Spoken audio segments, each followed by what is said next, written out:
കൂടുതൽ വാർത്തകളും വീഡിയോകളും കാണാൻ ഈ ചാനൽ സബ്സ്ക്രൈബ് ചെയ്യുക. കൂടെ ബെൽ ബട്ടൺ അമർത്തുക.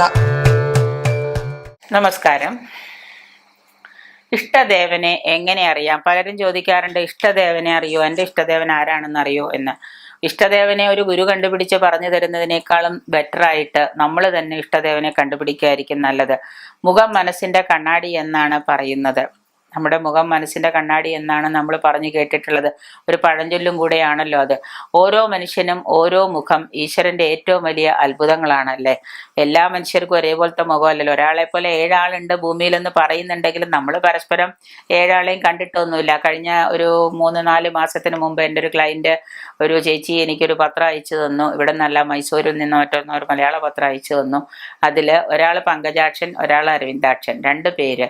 അപ്പോൾ അതിലായി പറഞ്ഞിരിക്കുന്ന വേറൊന്നുമല്ല, ഒരേപോലെയുള്ള 2 വ്യക്തികൾ ഒരേ ദിവസം മരിച്ചിരിക്കുന്നു. 2 പേര്, 2 പേരും പല സ്ഥലങ്ങളിലായിട്ട് വസിക്കുന്നവരാണ്. അപ്പോൾ ആ കട്ടിങ് എനിക്കിങ്ങനെ അയച്ചു തന്നു, ഒരു അത്ഭുതം പോലെ, ഒരു ഇതുപോലെ. അപ്പം ഞാനത് നോക്കിയപ്പോൾ ശരിയാ, 2 പേരെ ഒരുമിച്ച് എടുത്തു കഴിഞ്ഞാൽ മാറിപ്പോവും, ചേട്ടനനിയന്മാരാന്ന് തോന്നിപ്പോവും.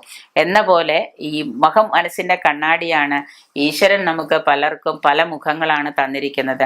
വികാരങ്ങളുടെയും വിചാരങ്ങളുടെയും ഇഷ്ടാനിഷ്ടങ്ങളുടെയൊക്കെ വ്യത്യാസമാണ് ഓരോ മനുഷ്യനെയും വ്യത്യസ്തരാക്കുന്നത്. പല ചിന്തകൾ, എൻ്റെ ചിന്തകളാവില്ല എൻ്റെ വീട്ടിലുള്ളവരുടെ ചിന്തകൾ. നിങ്ങളുടെ ഓരോരുത്തരുടെയും, ഒരു വീട്ടിൽ 5 അംഗങ്ങളുടെയും അച്ഛൻ്റെയും അമ്മയുടെയും കുട്ടികളുടെയൊക്കെ ചിന്തകൾ പല തരങ്ങ. ഒരേ സമയം തന്നെ എല്ലാവരുടെയും ചിന്തകൾ വ്യത്യസ്ത രീതിയിലായിരിക്കാം.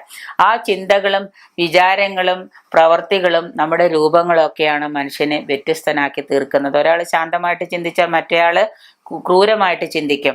ഈശ്വരനോടുള്ള സമീപനവും ഓരോ വ്യക്തിയിലും ഓരോ വ്യത്യാസം നിഴലിക്കുന്നുണ്ട്. അതുപോലെ തന്നെയാണ് ഈ മനുഷ്യനിലുള്ള വ്യത്യാസം പോലെ തന്നെയാണ് എനിക്ക് ഈശ്വരനോട് ഒരുപാട് ഇഷ്ടവും അമിതമായ താല്പര്യമുണ്ട്.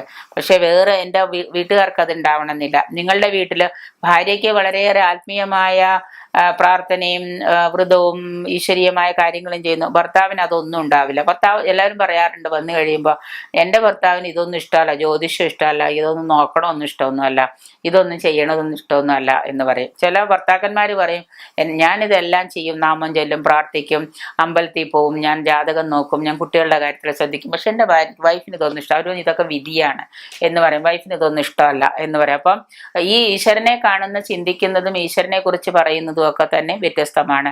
ഏത് ഈശ്വര രൂപത്തെ സങ്കല്പിക്കുമ്പോഴാണോ ഒരു വ്യക്തിക്ക് ഏറ്റവും കൂടുതൽ സുരക്ഷിതത്വ ബോധവും ശുഭാപ്തി വിശ്വാസവും സമാധാനവും തോന്നുന്നത്, ഏത് രൂപത്തിനോടാണോ, നമ്മൾ ഏത് ഈശ്വരനെ പ്രാർത്ഥിക്കുമ്പോഴാണോ, പല ഈശ്വരന്മാരുണ്ടല്ലോ നമുക്ക്, അപ്പോൾ പല ഈശ്വരന്മാരിൽ ഏത് ഈശ്വരനെ പ്രാപിക്കുമ്പോഴാണോ, ഏത് ഈശ്വരനോട് സാമീപ്യം ചെല്ലുമ്പോഴാണോ നമുക്ക് മനസ്സിന് കൂടുതൽ ശാന്തതയും സമാധാനവും ശുഭാപ്തി വിശ്വാസവും വരുന്നത്, അതിനെ നമ്മുടെ ദേവതയായിട്ട് എടുത്തോളുക, അത് നമ്മുടെ ഇഷ്ടദേവതയായിക്കൊള്ളാം.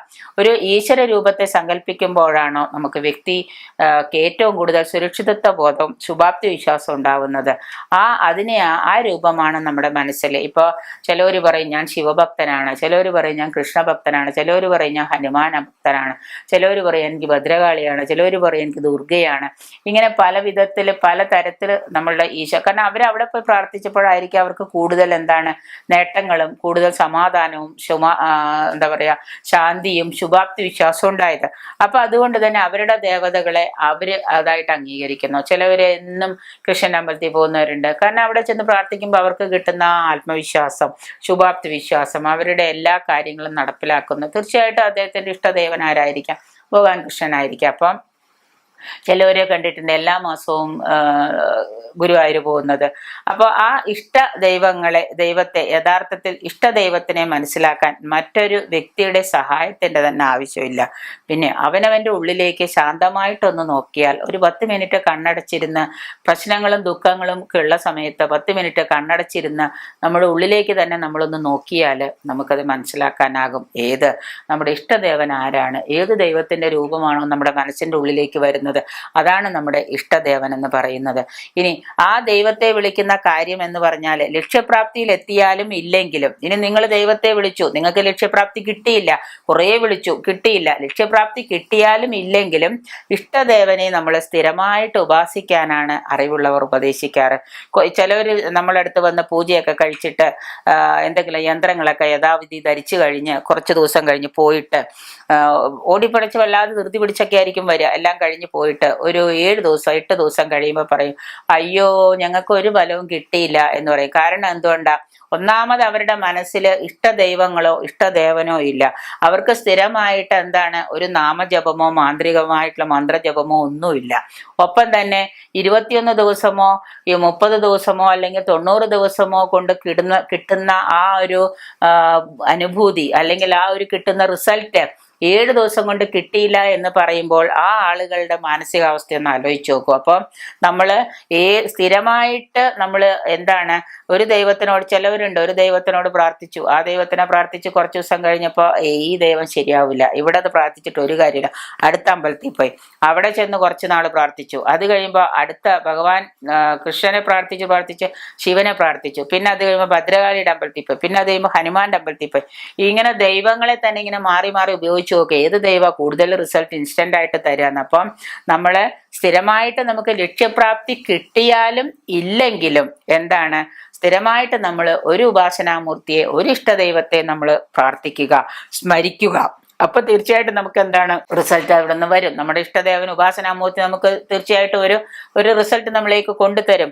അപ്പൊ അതുകൊണ്ട് ഉപദേശിക്കുമ്പോൾ ഞാൻ പറയുന്നത് ഇതാണ്, നമ്മൾ സ്ഥിരമായിട്ട് നമുക്ക് ലക്ഷ്യപ്രാപ്തി കിട്ടാൻ കുറച്ച് ദിവസം വൈകിയാലും സ്ഥിരമായിട്ട് നമ്മൾ ഒരു ഉപാസനാമൂർത്തിയെ നമ്മൾ എന്ത് ചെയ്യുക, ഒരു ഇഷ്ടദൈവത്തെ നമ്മൾ സ്മരിക്കുക.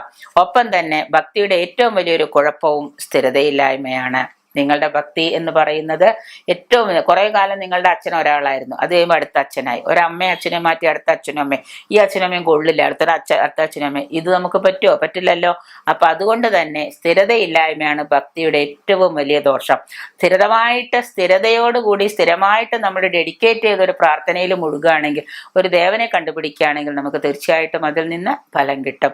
അപ്പൊ അതുകൊണ്ട് ഇഷ്ടദേവനെ സ്ഥിരമായി ഉപാസിക്കുന്നവരെ ഒരു പ്രതിസന്ധിയിലും ഭഗവാൻ കൈവിടില്ല എന്ന് വേദങ്ങളിൽ പറയുന്നുണ്ട്. അതുകൊണ്ട് ഇന്നു മുതൽ എല്ലാവരും സ്ഥിരമായിട്ടൊരു ദേവനെ കണ്ടുപിടിക്കുക, ഒരു ദേവതോപാസന എല്ലാവരും സ്ഥിരമായിട്ട് ചെയ്യുക, മാറി മാറി ചാടി ചാടി നടക്കാതെ ചെയ്യുക. ശനിദശയുള്ളവരോട് പറയുന്നുണ്ട്, നിങ്ങൾ ശാസ്താവിനെ തന്നെ ഭജിക്കൂ,